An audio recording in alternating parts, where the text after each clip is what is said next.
नमस्कार साथियों, स्वागत है आप सभी का हमारे इस चैनल पर। आशा करता हूं आप सब बहुत अच्छे होंगे। तो साथियों, कैसे हैं आप सभी लोग और कैसा चल रहा है सब कुछ?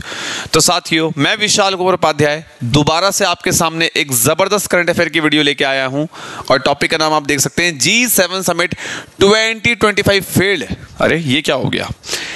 मैं पहले बता दूं, अगर आप लोग किसी भी डिफेंस एग्जाम की प्रिपरेशन कर रहे हैं या फ्यूचर में अगर आप लोग किसी एसएसबी इंटरव्यू में अपीयर होने जा रहे हैं तो इस वीडियो को जरूर देख लीजिएगा।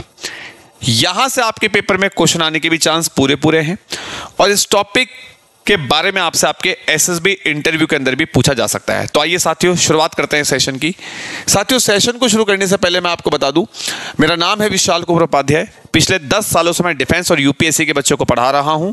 ये मेरे क्रेडेंशियल्स हैं, यहां से आप मेरे बारे में जान सकते हैं। मल्टीपल टाइम्स इन एग्जाम्स को मैं खुद भी क्वालिफाई कर चुका हूं। तो अगर आप डिफेंस एग्जाम की तैयारी कर रहे हैं तो आप मुझे फॉलो कर सकते हैं। ठीक है, आइए साथियों, सबसे पहले हम बात करते हैं G7, है ना। आप सभी को पता है G7 दुनिया के 7 डेवलप देशों का एक ग्रुप है। ठीक है, इस G7 ग्रुप में कौन कौन से 7 देश आते हैं, पहले तो एक बार आप उनके नाम देख लो भैया। USA, UK, Germany, France, Italy, Canada और जापान। ये 7 नामों को अच्छे से देख लेना। कई बार सीडीएस, सीएपीएफ, एफकैट के पेपर में या एनडी के पेपर में ऐसा क्वेश्चन आ जाता है, 3-4 आपको कंट्रीज के नाम देंगे और बोलेगा जरा बताओ इनमें से कौन सा देश G7 का मेंबर नहीं है, या बताओ इनमें से कौन कौन से देश G7 के मेंबर हैं, है ना। तो ये G7, ये जो 7 देश आपको दिख रहे हैं, इन 7 देशों ग्रुप को G7 बोलते हैं। ठीक है, दुनिया के 7 डेवलप देशों का एक ग्रुप है। साथियों, हर साल इस G7 की मीटिंग होती है या आप कह लो समिट होती है। हर साल इस G7 ग्रुप की एक मीटिंग होती है। इस बार 51 मीटिंग इस G7 ग्रुप की हुई। कहां पर? कनाडा के अंदर, जहां पे भारत को भी इनवाइट किया गया था। भारत G7 का मेंबर तो नहीं है, पर हां 2019 से भारत को एज अ गेस्ट यहां पे हमेशा इनवाइट किया जाता है और भारत हमेशा जाता भी है।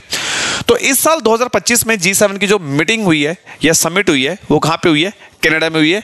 अच्छा, किस शहर में हुई है? तो इस शहर का नाम ध्यान रखना, पेपर में पूछा जा सकता है या कोई आपसे इंटरव्यू में पूछ सकता है। तो भैया ध्यान रखना, G7 की जो समिट हुई है इस बार, वो कनाडा के एक शहर में, इसका नाम है कनानानस्किस।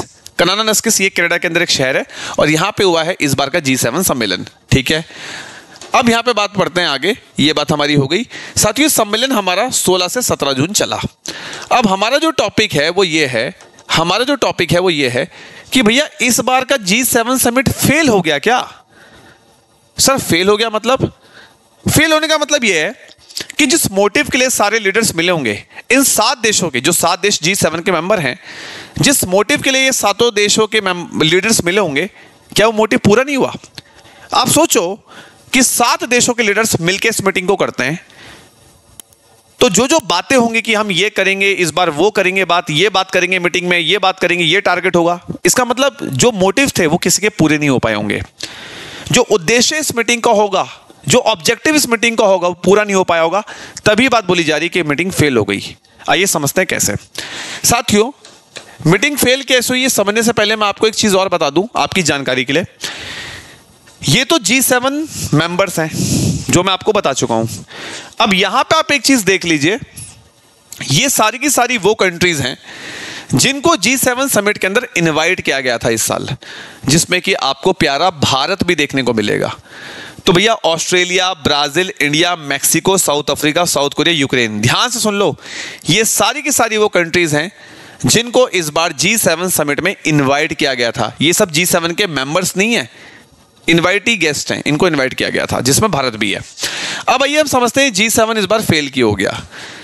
सबसे पहला कारण कि G7 समिट इसलिए फेल हो गया, इतना बड़ा इशू रशिया यूक्रेन वॉर, ठीक है, अगर आप देखोगे तो अच्छे से यहां पे डिस्कस नहीं किया गया। यार दुनिया के 7 डेवलप देश बैठ रहे हैं, यूएसए, कनाडा, यूके जैसे देश, इतना बड़ा मसला डिस्कस नहीं हुआ, तो क्या फायदा हुआ मीटिंग का? इजराइल ईरान वॉर आपको पता है चल रहा है, इसके ऊपर मैं ऑलरेडी वीडियो बना के डाल चुका हूं, आप देख सकते हो। ठीक है, इसके ऊपर भी डिस्कशन अच्छे से नहीं हुआ। आप सभी को पता है इजराइल लगातार गाजा के अंदर हमला कर रहा है, हजारों लोग, हजारों बच्चे गाजा के अंदर मारे जा चुके हैं, इसके ऊपर भी डिस्कशन नहीं हुआ। कितनी अजीब सी बात है, दुनिया का इतना इंपॉर्टेंट ग्रुप, दुनिया के डेवलप देशों का ग्रुप G7, वहां पे ये 3 इतने बड़े इश्यूज के बारे में अच्छे से बातचीत हुई नहीं, तभी कहा जा रहा है कि G7 क्या हो गया? फेल हो गया। इतना ही नहीं, अभी और है। अगर आप देखोगे तो डोनाल्ड ट्रंप भी G7 सम्मेलन को अटेंड करने के लिए पहुंचे कनाडा, और ऐसा बताया जा रहा है कि ट्रंप साहब तो बीच में ही इस मीटिंग को छोड़ के जी वापिस आ गए। क्यों? G7 समिट को बीच में छोड़ के ट्रंप वापिस आ गए। क्यों? क्योंकि यूएसए का जो दोस्त है इजराइल, उसकी अभी लड़ाई स्टार्ट हो चुकी है ईरान के साथ, और मैं उम्मीद करता हूं कि अगर आप लोग थोड़ा बहुत करंट अफेयर्स देखते हैं तो इतना आपको अंदाजा होगा। यूएसए के ही राष्ट्रपति हैं डोनाल्ड ट्रंप, यूएसए बहुत क्लोज फ्रेंड है इजराइल का। तो भैया ट्रंप साहब ने तो बीच में ही G7 समिट छोड़ी और वो इजराइल को सपोर्ट करने पहुंच गए। और आपको ये बात भी पता होगी कि इजराइल के साथ साथ अमेरिका ने भी हमला कर दिया ईरान के ऊपर। क्लियर? और अमेरिका ने अपने किस बॉम्ब से ईरान के ऊपर हमला किया है मुझे कमेंट सेक्शन में बताना जरूर, ठीक है? ये होमवर्क है। खैर आ जाओ, ठीक है भाई। अब अमेरिका के राष्ट्रपति यानी कि डोनाल्ड ट्रंप एक तो इस सम्मेलन को बीच में छोड़ के चले गए, ऊपर से जो बात उन्होंने यहां पे करी ना यार, वो बड़ी अजीबोगरीब बात करके चले गए। सर ट्रंप ने यहां क्या बात करी? ट्रंप यहां ये बात कर रहे हैं कि जो G7 ग्रुप है ना, इसको G9 बना दो। G9 कैसे बनेगा? ट्रंप साहब का कहना है G7 में 2 देशों को और ऐड कर दो, एक रशिया को और एक चाइना को। इन 2 देशों को जब आप G7 में ऐड कर दोगे तो ये G9 बन जाएगा। यार आप मुझे बताओ, अभी हम एक ऐसी दुनिया में जी रहे हैं जहां पे रशिया वर्सेस यूक्रेन चल रहा है, जहां पे ईरान वर्सेस इजराइल चल रहा है, जहां पे लगातार इजराइल गाजा के ऊपर अटैक कर रहा है, और उस समय पे आप ये बात बोल रहे हो कि G7 को G9 बना दो, रशिया और चाइना को G7 में ऐड करके। क्या ये बात का कोई लॉजिक है यहां पे? क्या ये बात अभी करने की कोई जरूरत थी? तभी ये बात बोली जा रही है कि इस बार का G7 हो गया है फेल। फिर दूसरी बात, साथियों हमारे प्रधानमंत्री को यहां पे इनवाइट किया गया G7 समिट में। बड़ी अजीब सी बात है, पीएम मोदी दुनिया के फेमस लीडर्स में से एक हैं। दुनिया के अंदर आज प्रधानमंत्री को हर कोई जानता है, प्रधानमंत्री मोदी जी को हर कोई जानता है।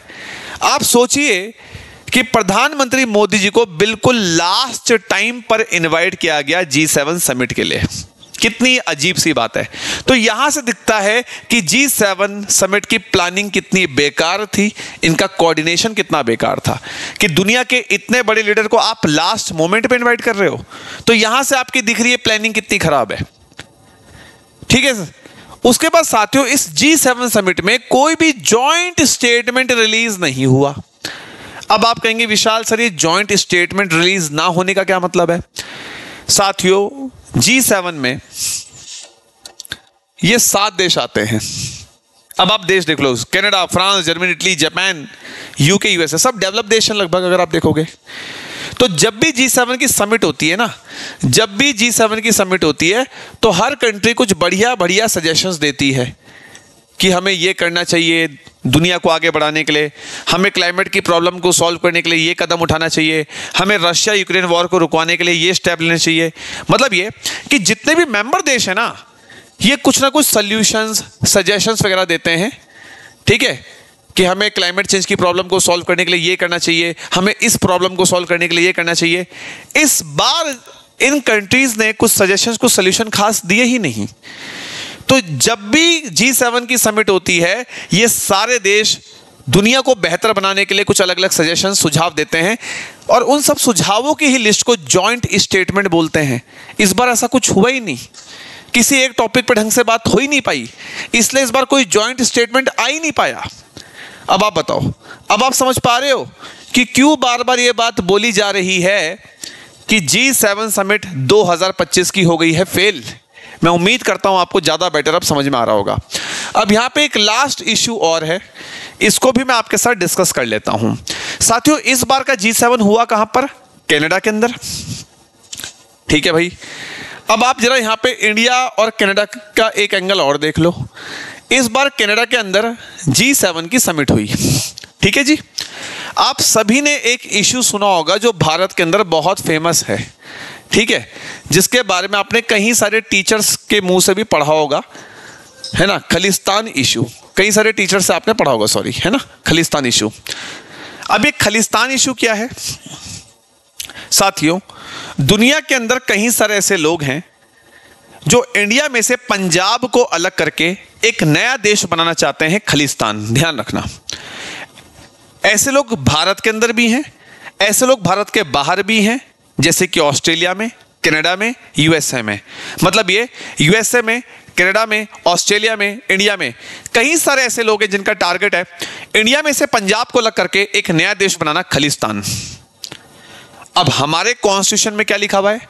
भारत के कॉन्स्टिट्यूशन में लिखा हुआ है कि अगर आप भारत के किसी भी स्टेट को भारत से अलग करने की बात करोगे, अगर आप इंडिया के किसी भी राज्य को इंडिया से तोड़ने की बात करोगे, तो आप हमारी नजर में एक आतंकवादी हो, आप हमारी नजर में एक दुश्मन हो।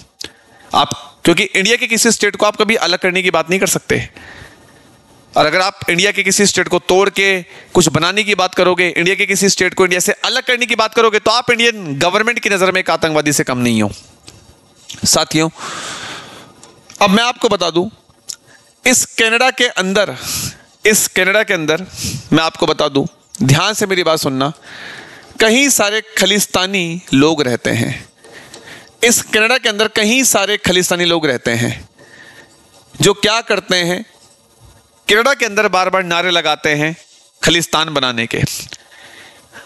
हमारी सरकार ने कनाडा से शिकायत करी, इंडियन गवर्नमेंट ने कनाडा से शिकायत करी कि यार आपके देश के अंदर कई सारे लोग खलिस्तान को प्रमोट कर रहे हैं, आपके देश के अंदर कई सारे लोग ऐसे हैं जो इंडिया में से पंजाब को अलग करने की बात कर रहे हैं, आप लोग कुछ बोलते क्यों नहीं? तो कनाडा यहां शांत है। तो कहीं ना कहीं यहां से यह भी दिखता है कि शायद से कनाडा की सरकार भी इन खलिस्तानियों को सपोर्ट करती है। तो ये इतना बड़ा इश्यू बन गया था कुछ समय पहले कि इंडिया और कनाडा के रिलेशंस बहुत ज्यादा खराब हो गए थे। इंडिया और कनाडा के रिलेशंस इतने खराब हो गए थे कि हमने कनाडा के सारे अधिकारियों को जो इंडिया में काम करते हैं उनको वापस बोला कि अपने घर जाओ, और कनाडा ने हमारे अधिकारियों को वापस इंडिया भेज दिया था। सोचिए आप। तो कुछ समय पहले इस खलिस्तान इशू की वजह से इंडिया और कनाडा के रिलेशंस बहुत खराब हो गए थे। इतने ज्यादा खराब हो गए थे कि कनाडा के, मतलब आपको पता है कि हर साल लाखों बच्चे कनाडा पढ़ाई करने के लिए जाते हैं इंडिया से, पता ही आपको। इतने ज्यादा इंडिया और कनाडा के रिलेशंस खराब हो गए थे कि भैया कनाडा ने यह तक बोला कि भैया जो भी इंडियन बच्चे यहां पढ़ाई कर रहे हैं हम इनको भी वापस भेज देंगे इंडिया। सोचो कितने बच्चों की लाइफ खराब हो जाती। तो शायद से ये जो खलिस्तान वाला इशू है ना, इसकी वजह से भी शायद से कनाडा इंडिया से नाराज था, और शायद से ये भी कारण हो सकता है कि G7 समिट जो 2025 में हुआ, वहां पे मोदी जी को लास्ट मोमेंट पे इनवाइट किया गया, जो कि बहुत गलत था। क्लियर? तो ये पूरा मैंने आपको मामला बता दिया। इस पूरे टॉपिक के अंदर मैंने इंडिया कनाडा के बीच में क्या प्रॉब्लम है वो भी आपको बता दी। मैं उम्मीद करता हूं साथियों आपको ये पूरा टॉपिक समझ में आया होगा। क्लियर है? साथियों, आगे बढ़ने से पहले हमारा डिफेंस मीडिया का टेलीग्राम है, आप इसको सर्च करके ज्वाइन कर सकते हैं। इसके अलावा मैं आपको बता दूं कि अगर डिफेंस मीडिया पे आप इंडियन पॉलिटी पढ़ना चाहते हैं तो मेरा बिल्कुल बेसिक से एडवांस बैच ऑनलाइन स्टार्ट हुआ है डिफेंस मीडिया में, जिसमें बहुत इजी लैंग्वेज में मैं इंडियन पॉलिटी पढ़ा रहा हूं। मात्र 400-500 रुपये का कोर्स, अगर आप चाहें तो परचेज कर सकते हैं। अभी कल ही बैच स्टार्ट हुआ है, 1-2 क्लासेस जो है उसकी रिकॉर्डिंग आपको मिल जाएगी। बाकी साथियों, डिफेंस मीडिया पर अगर आप सीडीएस की प्रिपरेशन करना चाहते हैं तो हमारा ऑनलाइन बैच चल रहा है जोश 2.0, जिसमें कि सारे के सारे टॉप एजुकेटर्स सीडीएस एग्जाम के लिए पढ़ा रहे हैं। इस बैच को ज्वाइन करके आप ऑनलाइन तरीके से अपनी सीडीएस की प्रिपरेशन घर बैठे कर सकते हैं विद एक्सपीरियंस एजुकेटर्स। मैं भी इसमें पढ़ा रहा हूं और बाकी टॉप एजुकेटर्स भी इसमें पढ़ा रहे हैं। Live batches, mock test analysis, doubt session, सब कुछ आपको यहां पे मिलेगा। ये बैच अभी नया स्टार्ट हुआ है। और अगर साथियों आप एनडीए की प्रिपरेशन करना चाहते हैं तो डिफेंस मीडिया पे एनडीए का बैच भी चल रहा है, अग्नि बैच। इस बैच को ज्वाइन करके आप एनडीए की प्रिपरेशन भी कर सकते हैं। इस बैच में भी मैं पढ़ा रहा हूं। क्लियर साथियों? तो आप मुझे कॉमेंट करके जल्दी से बताइए कि G7 समिट हमारी क्यों फेल हुई, क्या आपको समझ में आ गया, और ये सेशन आपको कैसा लगा मुझे कमेंट करके ये भी बताइएगा। ठीक है? इसी प्रकार के साथियों मेरे करंट अफेयर्स के वीडियोस यहाँ पे आते रहेंगे, ठीक है, जिनसे आपको बहुत हेल्प मिलेगी। ठीक है? बस मेरी एक विनती है कि इस सेशन को लाइक और शेयर कीजिएगा ताकि बाकी बच्चों की भी हेल्प हो जाए। ये टॉपिक आपको हर जगह काम आएगा, एग्जाम में भी, इंटरव्यू के अंदर भी। और अगर आप चैनल पे नए हैं तो प्लीज़ सब्सक्राइब द चैनल। अब एक हल्का सा मेरा होमवर्क है जो आप मुझे ढूंढ के बताइएगा। आप मुझे ढूंढ के बताना कि जो G7 की समिट है, वो 2026 में किस कंट्री में होने जा रही है? यह आपका होमवर्क है, इसको ढूंढ के आप मुझे आंसर दीजिएगा। मैं दोबारा से मिलता हूं नए करंट अफेयर के वीडियो को लेके आपके सामने बहुत ही जल्द ही। ठीक है, धन्यवाद साथियों, जय Hind, bye bye, take care.